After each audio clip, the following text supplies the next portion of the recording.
Sekarang kan hari Minggu, kenapa pakai sepatu?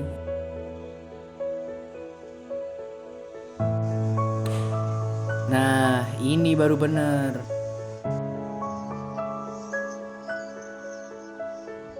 Namaku Muhammad Adam, seorang fresh graduate sarjana ekonomi di salah satu universitas Yogyakarta.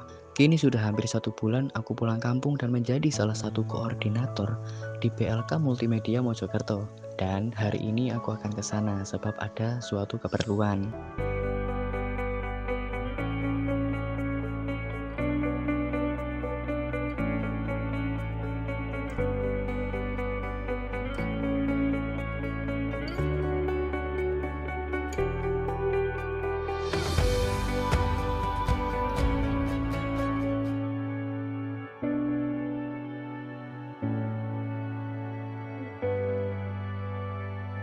Sesampainya di PLK, mungkin karena aku berangkat terlalu pagi, PLK masih terlihat sepi. Dan aku pun memutuskan langsung bergegas menuju ruang komputer. Bukan untuk mendownload anime atau film, tapi untuk mengecek progres desain dan advertising bulan ini.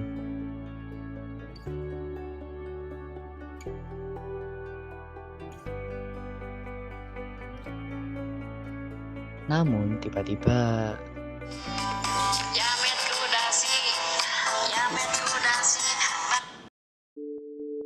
Assalamualaikum, bagaimana?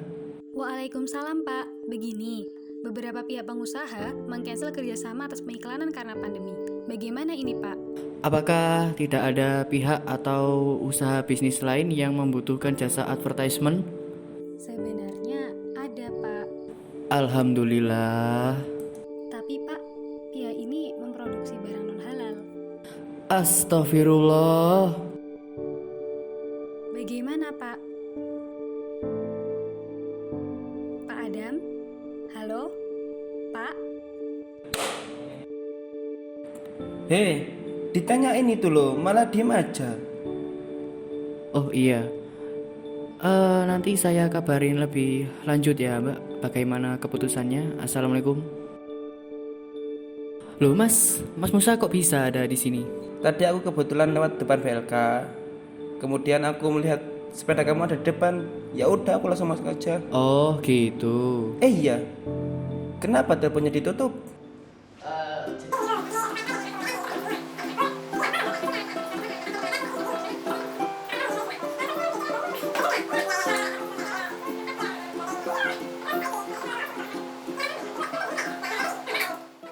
Alah, ya ndak heran sih, karena memang pada saat pandemi perekonomian syariah juga agak kurang baik.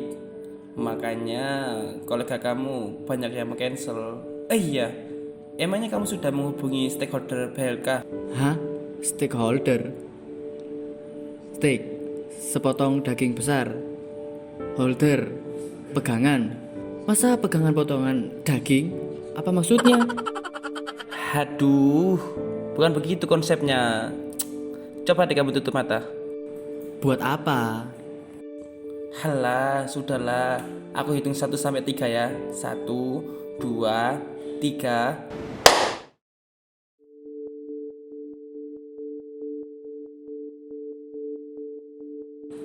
Aku di mana?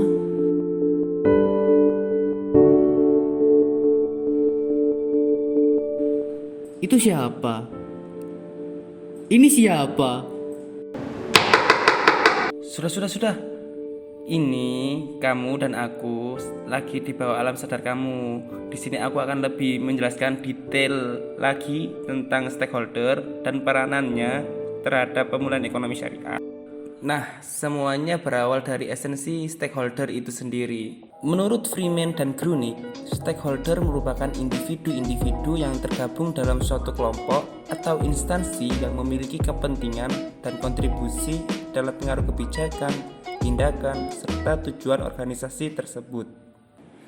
Jadi, jika diibaratkan organisasi tersebut adalah BLK ini, apakah saya termasuk stakeholder? Terkait hal itu, secara umum stakeholder pada dasarnya terdiri dari 2 jenis, yakni internal seperti owner, pemegang saham, manajer, dan employer. Sedangkan segi eksternal seperti customer, supplier, government, dan local community. Dan karena Mas Adam merupakan salah satu koordinator di BLK, maka posisi Mas Adam merupakan stakeholder internal. Itu secara umum ya. Tapi kan BLK ini bekerja sama dengan pondok pesantren, tentunya juga berdasarkan pada ekonomi syariah. Nah, apakah hal ini mempunyai perbedaan dalam kategori secara umum? Kalau terkait hal itu, pemerintah Republik Indonesia melalui Master Plan Ekonomi Syariah Indonesia tahun 2019 sampai 2024 telah mengelompokkan stakeholder ekonomi syariah ke dalam dua kategori.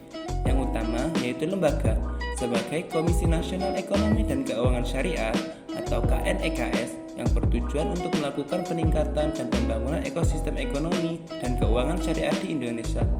Dan yang kedua adalah kementerian sebagai regulator guna mencapai tujuan yang sama dengan KNEKS seperti BPJPH, Pengelolaan Keuangan Haji, Kementerian Pendidikan dan Kebudayaan, Kementerian Perdagangan, dan tak lupa Kementerian Ketenagakerjaan dan lain sebagainya. Jadi keduanya itu berperan penting ya dalam ekonomi syariah.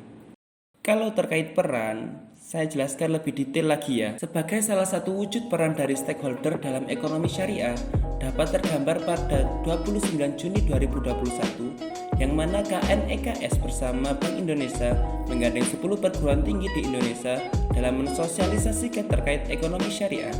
Bahkan, di perbankan syariah yang tak terlepas dari dampak merger, perbankan syariah mengalami pertumbuhan positif dari sisi aset sebesar 13,11%, pembiayaan 8,8%, dan dana pihak ketiga 11,88%. Sehingga dukungan kami kepada industri kecil menengah pun bertambah.